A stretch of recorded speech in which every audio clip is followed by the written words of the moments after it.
I only realized it at the engagement party, standing there while everyone else was still laughing casually. That $180,000 had never existed. Not even once, not even at the beginning. People were still talking, glasses clinking softly, while the spotlight settled directly onto my face. Everyone was watching me, waiting for me to take the envelope like this was expected. But my palms were cold because it felt too light, wrong in a way I couldn't ignore. Daniel held my hand, leaning close enough that no one else could hear what he said. "Don't open it here. We'll check it later," he whispered, like he was protecting me. He sounded gentle, almost thoughtful, like he was doing me a favor in front of everyone. But suddenly, I remembered a message my mother had sent him just 3 days earlier. She had told him I was pregnant, and I had stared at that message for a long time. Sitting in the bathroom, I had felt embarrassed, almost humiliated, thinking it was ridiculous. But now, for the first time, I wasn't sure if she had already seen something I hadn't. I didn't listen to him, and I opened the envelope right there in front of everyone watching. The papers slipped out,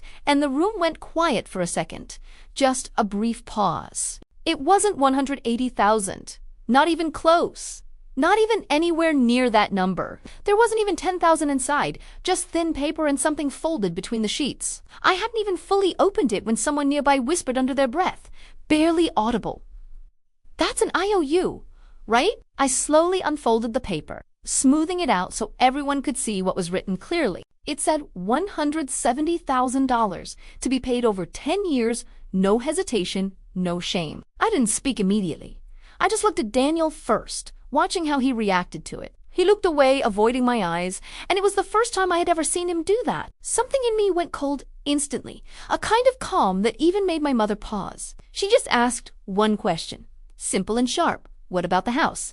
Daniel swallowed, his voice tightening slightly. "We'll rent for now. I'm close to a down payment." I had heard that sentence too many times before, repeated over years like a promise without proof. 5 years, I bought him a computer, paid his rent, even let him live in my apartment. He always said he was saving money, building something for us, planning a future together. Now I realized what he had really been saving all along wasn't money, but time instead. I smiled a little, not loud, but enough that everyone in the room could hear it clearly. "So this is the plan. You marry me with a debt note instead of anything real." His mother immediately started crying, not breaking down, but performing something she knew well. She dropped to her knees, saying they had done everything they could, asking me to understand. People around us began to murmur, trying to smooth things over, telling me to just let it go. That was when I understood their real leverage had never been money, not even once. It was me. Always me, because they thought I was already trapped and unable to leave. They thought I was pregnant, thought I couldn't walk away, thought I wouldn't turn on them publicly. I looked up and said one sentence, clear enough that no one could misunderstand it. "I'm not pregnant." The room felt even quieter than before, a heavy silence that pressed down on everyone present. Daniel stared at me, shocked. "What are you talking about?" I didn't explain anything. I just looked at everyone and said, "This was a test." My mother stood behind me, silent, not denying it, not helping him, just watching everything unfold. Daniel's expression shifted. Not anger, but panic. Something he couldn't hide fast enough. He started explaining, saying it was temporary, saying we would be family eventually anyway. I cut him off with one question, direct and simple. "Then why didn't you tell me the truth?" He froze, unable to answer, caught between what he had done and what everyone now saw. His mother suddenly pointed at me, voice sharp. "She's lying. She has to be pregnant." That sentence said more than anything else they had tried to hide behind before. I felt strangely light in that moment, almost like something had finally lifted off me completely. I dropped the IOU onto the floor, letting it fall where everyone could see it clearly.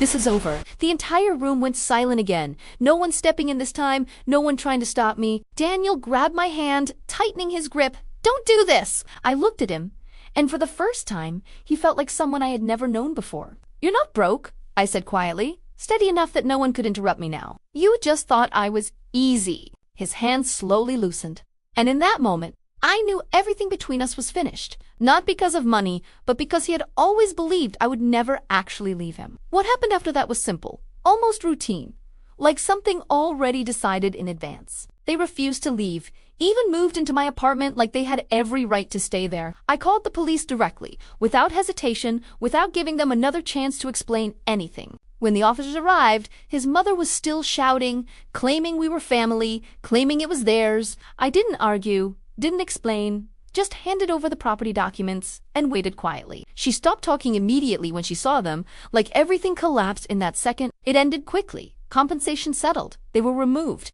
Everything cleared out like a reset. A few days later, I passed by a hotel and heard shouting coming from inside the ballroom. It was a wedding, but the bride wasn't me. It was his younger sister standing on the stage. She was crying because the groom had just pulled out an IOU in front of everyone there. That was when I understood it wasn't a mistake. It was a pattern they had always used. I didn't go in, just stood outside for a while, listening to the noise spill into the hallway.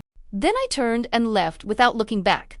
Not even once. Not even out of curiosity. My mother was waiting outside, holding out a card when she saw me walking toward her. 50,000, she said.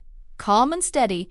That was meant to be your wedding gift. I took it, didn't say thank you, just stepped forward and hugged her quietly instead. She didn't say anything either, but I understood what she had done for me that day. She hadn't ruined anything. She had stopped something far worse from happening to me later. After that, Daniel disappeared completely, and I never saw him again anywhere. I heard he lost his job, and later, no one wanted to introduce their daughters to him anymore. As for me, I moved, changed my life, and learned how to see people more clearly. That's all there is to it. Really, nothing dramatic left. After everything finally settled, I walked away that day, and I never looked back again.